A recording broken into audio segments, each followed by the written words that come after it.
I needed this last bit of money, and I knew with half of that, I could at least get open, and then get the rest of that through the revenue that came in. Amen. So I went to the city councilman and asked him about the grants in my district. Well, we'll try to do something. Okay. But go to the business partnership. You know, it's an adjunct of the city. So I went there.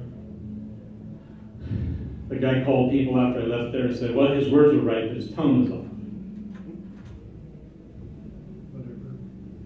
So I went back to my investor from the cannabis industry. I said, you know, I've got a budget here, and I can at least open with 9,000 if I get 9,000.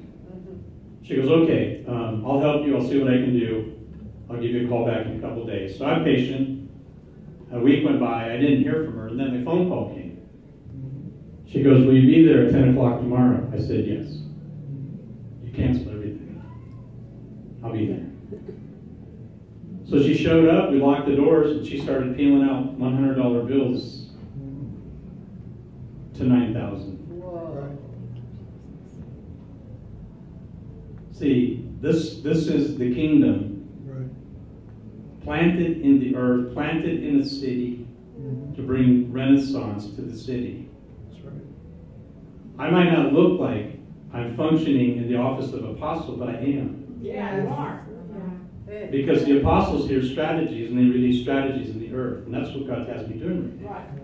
And it's much more powerful than in the competitive world of church. Oh, yeah. For sure. I get to see it firsthand.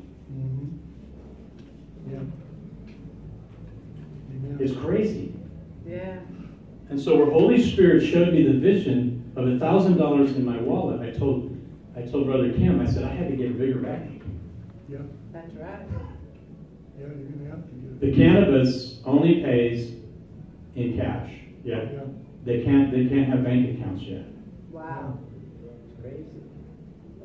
So when the law changed and passed for recreational, this dispensary was going from 40,000 cash every 3 days Oh. to probably quadruple.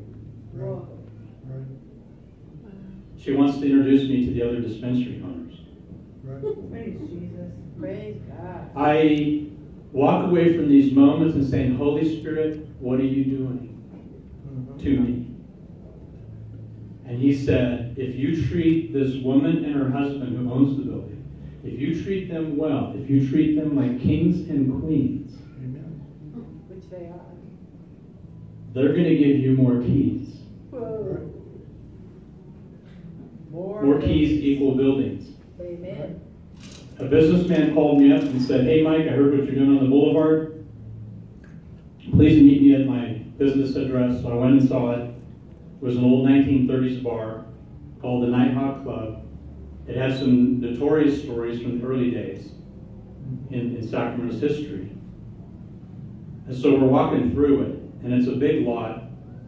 Back in the day, they would take maybe 2 Victorians and combine them and then put a storefront in front, and then all the neon signs out there still. A big asphalt lot in the back. He goes, what could you do with this building? I'm like, a lot. Sure. When I get done with my last one. Because the Holy Spirit gave me this vision that I would go down the boulevard and I would look through the window of a vacant building and say, Holy Spirit, this one? If he said yes, then I would go sign the lease. Wow. And I would ask him what he wanted to use the business for. Amen. So in this moment, probably the biggest piece of property on my boulevard was the old Bank of America building. 300 parking spaces, largest parking lot on my boulevard. A massive, it's probably 12,000 square feet or more on the single floor. Wow. And he paused and he said, Mike, if I buy the Bank of America for $2.5 million, could you use it?